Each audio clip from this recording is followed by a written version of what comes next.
ఉండే పౌరుషం అంటే ఎంపీ టికెట్ విషయంలో రేణుకా చౌదరి మాట నెగ్గింది. బట్ ఆ తర్వాత నుంచి ఇంకా అయిపోయింది. ఇంకా డిసిసి అధ్యక్షులైనా మన స్తంభాద్రి సుడా చైర్మన్ మీరు రాధాకిషోర్ ప్రపోజ్ చేశారు. దుర్గా ప్రసాద్ ఆయన చేసినట్టున్నారు. ఎందుకు ఇచ్చారు Durga Prasad? What is his qualification నాకు చెప్పండి. నేను అడుగుతా ఉండేది అంతే. నువ్వు నా మనిషికి ఇస్తావా సస్తావా తర్వాత మాట. నువ్వు ఇచ్చినోడు ఎవడు? Who is that fellow? ఒక వ్యక్తికి చెప్పులు మోసినోడు, వాళ్ళు సంచులు మోసి వాళ్ళ బస్తాలు వాళ్ళకి వ్యక్తిగత సేవలు అందిస్తే he is qualified to take over for. ఎవరొక వ్యక్తి అంటే బట్టియా? ఏ బట్టో తట్టో తోటి గ్యాంగో ఎవడు చూశాడు? I don't want to enhance anyone's image. కానీ నేను అడుగుతున్నా, ఎవరు వీళ్ళు? ఏం పని? What is the qualification of these people? ఇది నేనేదో మాట్లాడి పార్టీ బండారం బయట పెడుతున్నాను. నో, మీరు అపాయింట్ చేసినప్పుడే నీ బండారం బయట పెట్టుకున్నారు. అందరికీ తెలుసు. చుట్టుపక్కల వామపక్షాలు, చుట్టుపక్కల ఉన్న మిత్రపక్షాలు, చుట్టుపక్కల ఉన్న ఆపోజిషన్ వాళ్ళు అందరూ చూస్తారండి. రాజకీయాల్లో రహస్యాలు ఉండవు. సో ఒక అపాయింట్మెంట్ జరిగింది అని అంటే 10 మంది. ఎందుకని కాంగ్రెస్ పార్టీ కోసం పనిచేయలేదా? లేదండి, ఏ పూట కాంగ్రెస్ పార్టీకి పనిచేయలేదు. నేను ఓపెన్గా చెప్తాను. మీరు ఒక్క బహిరంగ సభ ఆయన పెట్టి వేలాది మంది వచ్చింది చూపెట్టని నేను చూపిస్తాను. మేము పవర్లో లేనప్పుడు నేను పెట్టి చూపించింది నేను చూపిస్తాను. నేను నా కోసం అడగలేదే. నేను నా కోసం అడగటం లేదు, నా చుట్టం కోసం అడగటం లేదు. నేను అడుగుతా ఉండేది న్యాయం కోసం. నువ్వు ఆయనకి ఇస్తున్నా, వెరీ గుడ్, ఇవ్వు. On what basis you have given him? ఇతరులు జైలుకి వెళ్ళి వాళ్ళ కుటుంబాలని మర్డర్లు చేసి వాళ్ళను నానా ఇబ్బందులు పెట్టి పనులు చేసిన వాళ్ళందరూ పనికిరాలి. అంటే మీరు ప్రపోజ్ చేసిన క్యాండిడేట్కు ఇవ్వకుండా ఇంకా వేరే వాళ్ళకి ఇచ్చున్నా బాగుండేది అంటారు? ఎవరికైనా ఇవ్వండి, క్వాలిఫైడ్ మనిషికి ఇవ్వండి. సలహాలు మేము అందరం ఇస్తాం, సహజం. అది అందరము చెప్తాము పార్టీకి ఇది బెటర్. కానీ పార్టీ మీరు అడిగిన వాళ్ళకి ఎంపీ టికెట్ ఇచ్చింది. వీళ్ళందరికీ పొంగులేటి తన బ్రదర్కి అడిగారు, తుమ్మల తన సన్కి అడిగారు అన్నారు, బట్టి తన వైఫ్కి అడిగారు. వీళ్ళందరినీ కాదని కదండి. ఇది అదేంటి ఏంటి కోతి కొట్టుకుంటే పిల్లి వచ్చి ఎత్తుకుపోయిందో ఏదో సామెత ఉంది చూడ. అట్లా వాళ్ళందరినీ వద్దని చెప్పి ఇంకోరిని తెచ్చాము అంతేగాని that's nothing to do with it. అది సురేందర్ రెడ్డి గారు has been old Congress man. కార్యకర్తలు అప్పటికే విసిగించిపోయారు. నిన్న కాక మొన్న 10 ఏళ్ళు మేము వీళ్ళందరితో పోరాడి మా మీద అడ్డగోలు కేసులు పెట్టి అన్నీ చేసిన వాళ్ళని తీసుకొచ్చి నెత్తిన కిరీటాలు పెట్టి మీరు మంత్రులు చేశారు మేడం.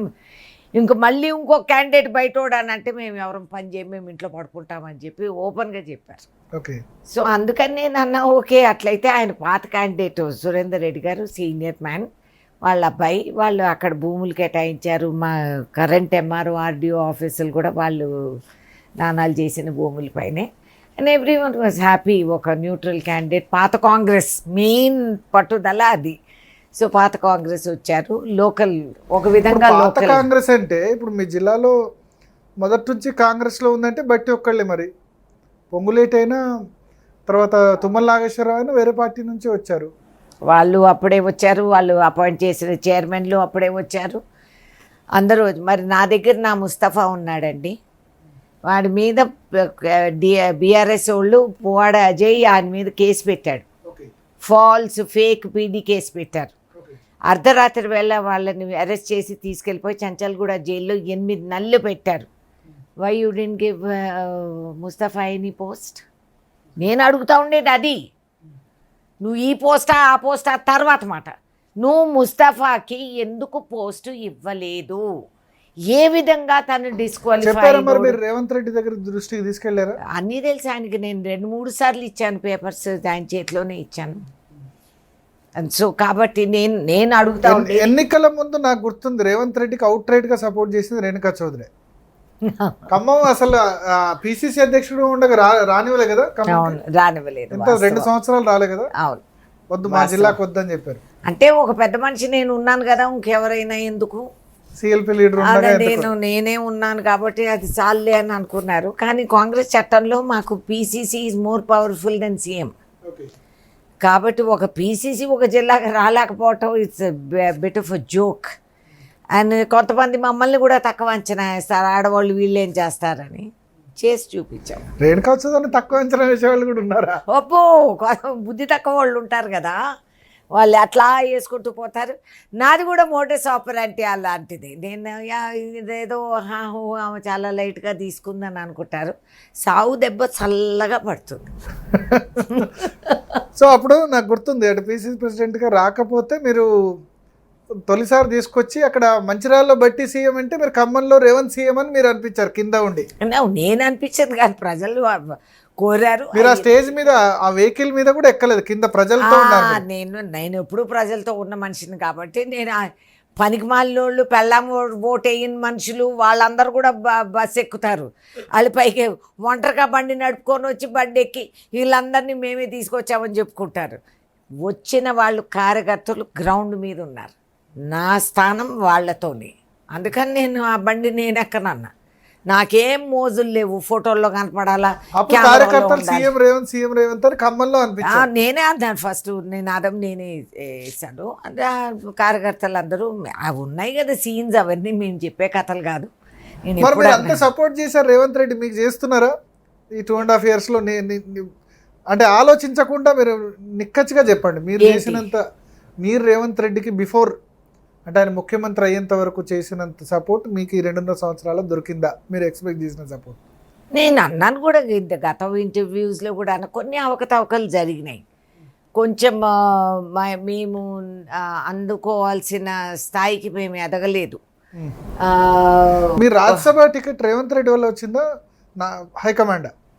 కాంగ్రెస్ పార్టీ నాకు కేటాయించిందండి.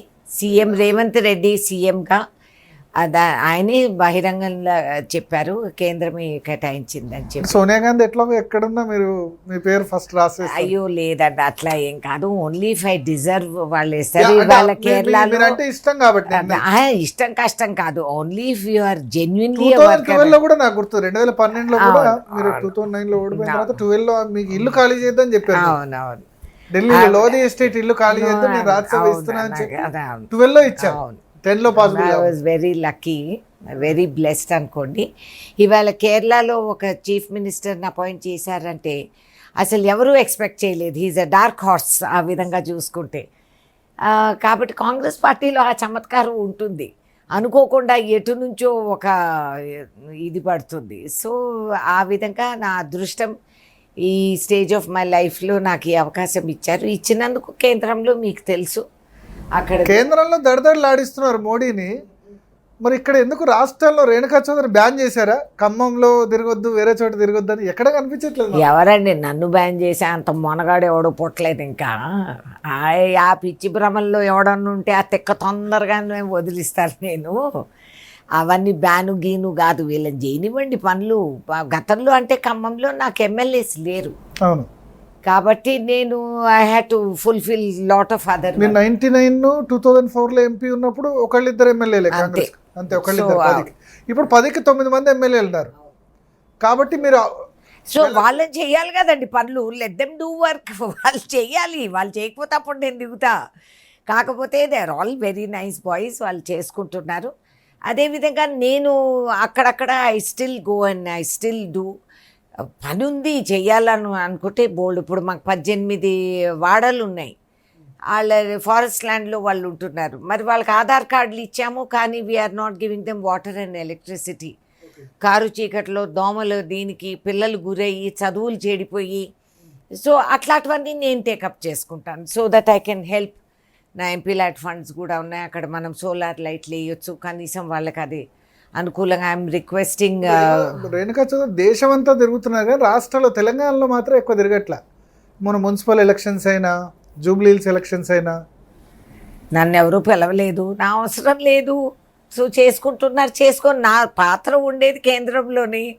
So I will be there. ఇక్కడ నాకు అవసరం ఉన్నప్పుడు ఇక్కడ తిరుగుదాము. నాకంటే గొప్ప మిమ్మల్ని ఎందుకు పిలవట్లేదు? అంటే అవసరమే లేదు, అందరూ హీరోలే కదా మాకు. మాకు బోల్డ్ అంత గ్యాలక్సీ ఆఫ్ స్టార్స్ ఉన్నారు, మా అవసరం ఏముందండి? After all I'm women. ఇంకా చాలా మంది ఉన్నారు పెద్ద అంటే ఫైర్ బ్రాండ్ కదా రేణుకా చౌదరి. హేమీలు అందరూ ఉన్నారు కదా, వాళ్ళందరూ తిరిగేసి వేసేసి వెరీ గుడ్, మంచిదే కదా. They should work. నా పాత్ర ఇప్పుడు నెక్స్ట్ ఖమ్మం కార్పొరేషన్ ఎలక్షన్స్ ఉన్నాయి, మేలో ఏప్రిల్ మేలో జరగాలి కదా, అప్పుడైనా పోతారా పోరా? Of course I will go. అది జిల్లా, నేను శాశ్వతంగా ఆ జిల్లాకు ఆడబెట్టుగా నేను ఉన్నదాన్ని. నేను అడిగేది కొన్ని క్వశ్చన్స్ మాత్రమే. మీరు కేటాయించిన బాధ్యత ఎవరెవరికి పోస్టులు ఇచ్చారో హౌ ఆర్ దే క్వాలిఫైడ్ నాకు చెప్పండి. ఇది నేను అడిగే రహస్యం కాదు కదా. బహిరంగంగా మీరు పేపర్లు ప్రింట్ చేసి నోటీసులు ఇచ్చారు, అందరూ చదివారు, ప్రతిపక్ష నాయకులు చదివారు, లోకల్ వాళ్ళు చదివారు, అందరూ చదివారు. అందరూ అదే సవాల్ అడుగుతున్నారు, వీళ్ళు ఎవరు మేడం అని. 18 ఏళ్లగా ఎవడు అడ్రస్ లేని ఎదవల్ని తీసుకొచ్చి మేము పోస్టులు ఇస్తే పార్టీ నాశనం అవ్వదా? మీరు మరి మీనాక్షి నటరాజన్ దృష్టికి, మహేష్ కుమార్ గౌడ్ దృష్టికి, రేవంత్ రెడ్డి దృష్టికి తీసుకెళ్లారు? అవును, of course I have taken all. ఏమన్నారు మరి వాళ్ళు? నేను స్టెప్స్, ఇప్పుడు వాళ్ళు యాక్షన్ తీసుకుంటారు. They have to know. లేకపోతే మీరు పదవుల్లో ఎందుకు ఉన్నట్లు? ఇప్పుడు నేను ఇది ఈ మాత్రం నేను తీసుకురాకపోతే, నేను మీ దృష్టికి తీసుకురాకపోతే ఐఎమ్ ఆల్సో ఫెయిలియర్. నాకు అలవాటు లేదు ఫెయిలియర్గా ఉండటం. నేను అడిగేది only logical questions. Who are these people? ఏ విధంగా, ఎవరు రికమెండ్ చేశారు నాకు? I want those facts. ఎవరు రికమెండ్ చేశారు? సంబాద్రి డెవలప్మెంట్ కార్పొరేషన్ అయితే బట్టి విక్రమార్క అంచరుడు. అది మీరు చెక్ చేయండి, మీరు జర్నలిస్ట్, మీరు చెక్ చేసి చెప్పాలా. ఇప్పుడు వైరా టౌన్లో డిసిసి ప్రెసిడెంట్, హస్తకళా corporation chairman, BC welfare corporation chairman, SUDA chairman, ఆ తర్వాత మహిళా కాంగ్రెస్సు, ఇలా బసవరాజు శ్రీనివాస్, ఎరుపాల మదిర, బ్రాహ్మణ కార్పొరేషన్. Who is he? నాకు వ్యక్తిగతంగా వాళ్ళతో ఎటువంటి విరోధము లేదు. ఎవరో కూడా బ్రాహ్మణ్ ఆర్గనైజేషన్స్ లో యాక్టివ్ ఉన్నారు. ఆయన యాక్టివ్ ఉండని. Who is he? Sridhar Babu recommendation. No maybe గీబీ కాదు. I want to know. So ఒక్క వైరా టౌన్ కి ఎన్ని పోస్టులు ఇచ్చారు? ఇచ్చారు. అది ఏ విధంగా అది న్యాయము? How is that going to be conducive? అంటే మిగతా మా జిల్లాలో మిగతా ఏరియాలు ఎవరూ పనికిరాలేదు. ఎన్నో త్యాగాలు చేసి ఆస్తులు పోగొట్టుకొని పార్టీకి పనిచేసిన వాడికి ఏం కోరతారండి? ఒక గుర్తింపు, ఒక మర్యాద, ఒక గౌరవం. మీరు అంత అహంకారం, రాజకీయ అహంకారంతో మనము ఇట్లా వరుసగా మీరు 5 పోస్టులు ఒకటే అసెంబ్లీ సెగ్మెంట్కి మీరు ఇచ్చారు. ఎవరి రికమెండేషన్ ఇది? How are they qualified? వైరా బట్టి నేటివ్ ప్లేస్ కాబట్టి ఆయన అయి ఉండొచ్చు. మరి ఆయన నేటివ్ ప్లేస్ అది, మధ్యలో ఆయన ఎమ్మెల్యే, రాష్ట్రానికి ఆయన డిప్యూటీ సీఎం. అయితే అన్నీ ఆయనకి ఇచ్చేయండి, ఇంకో కార్యకర్తలు వద్దులే, చెప్పేసేయండి. మాకు ఆ మొహమాటం వద్దు. మీరు అందరు పక్కకు తొలగించేయండి. మేమే అన్నీ, ఆయనే అన్నీ చేస్తారు, డిసైడ్ చేయండి. అది నిజమైతే, అది వాస్తవం అయితే then give everything to him. ఎందుకు సీఎం ఎందుకు, మినిస్ట్రీ ఎందుకు, ఎవరైనా ఎందుకు? మరి మీరు ఇది AICC general secretary organisation K C Venugopal వాళ్ళ దృష్టికి వెళ్ళిందా? ఇక్కడ జరుగుతుంది, వాళ్ళ అందరి దృష్టికి వెళ్ళింది కాబట్టి ఇవాళ నేను మాట్లాడుతున్నాను. తర్వాత నోబడీ కెన్ సే మీరు బహిరంగంగా ఎందుకు చెప్పారు, అప్పుడు ఎందుకు చెప్పలేదు, రహస్యంగా ఎందుకు పెట్టలేదు, ఈ కథలన్నీ చెప్తారు. కాబట్టి విత్ ప్రూఫ్ నేను చూపిస్తాను. పైన నుంచి కిందకి అందరి దృష్టికి ఎందుకు తీసుకొచ్చాను, ఎందుకు తెస్తున్నాను, ఎందుకు, వై am I ఫైటింగ్? ముందు అది అర్థం చేసుకోండి. ఎందుకంటే నా కార్యకర్తలకి ఇది మా ప్రాణం. ఒక పార్టీకి వెన్నెముక అంటే ఒక కాంగ్రెస్ కార్యకర్త. వాళ్ళ కోసం నేను పోరాడుతున్నా. ఏంటి మీరు నన్ను చేయగలిగేది? చేయండి. నేనేమన్నా భయపడుతున్నానా? You give me answers so that I can also convince the workers. లేదు బాబు, ఇది ఈ కారణం వల్ల ఎట్లయింది, ఈ ఆలోచనతో అట్లయింది. ఆఫ్టర్ ఆల్ రాజకీయాలు ఒక చదరంగం. ఒకసారి ఈ పాము మేము కదిలిస్తాం, ఒకసారి అక్కడి నుంచి ఒకటి కదలాల్సి వస్తుంది, ఒక మెట్టు మనం దిగాల్సి వస్తుంది, ఒక మట్టు మనం ఎక్కాల్సి. ఇవి చెప్పి చెప్పి చెప్పి నేను ఖమ్మం జిల్లాకి వెళ్ళిన కాడ నుంచి నేను అంచెలంచెలుగా కాంగ్రెస్ ఓట్ బ్యాంక్ పెంచాను. 10 years బీఆర్ఎస్ గవర్నమెంట్లో ఏ అడ్డగోలు కేసు మా మీద పెట్టినా కూడా పోరాడింది మేము. అర్ధరాత్రి వేళ మా వాళ్ళని కిడ్నాపులు చేసి పోలీసులు తీసుకెళ్ళిపోతా ఉంటే, పోలింగ్ రోజు ఏజెంట్లని పికప్ చేసి పోలీసులు తీసుకెళ్తే పోలీస్ స్టేషన్కి వచ్చి నేను ఏం చేస్తాను చూడండి అంటే వాళ్ళే బండి నడుపుకొని వచ్చి వాళ్ళు దించిపోయారు. మేము ఎదుర్కొన్న నాన్సెన్స్ మాకు తెలుసు. ప్రతి చిన్న మాటకి నేను పైకి వెళ్ళి పరిగెత్తి నేను చెప్పే రకం కాదు. మా సత్తా ఏంటో మేము తెలుసుకుంటాం. అందుకనే నేను చెప్తాను, మమ్మల్ని తక్కువ అంచనా వేయొద్దండి. Don't think that you can do so much arrogance.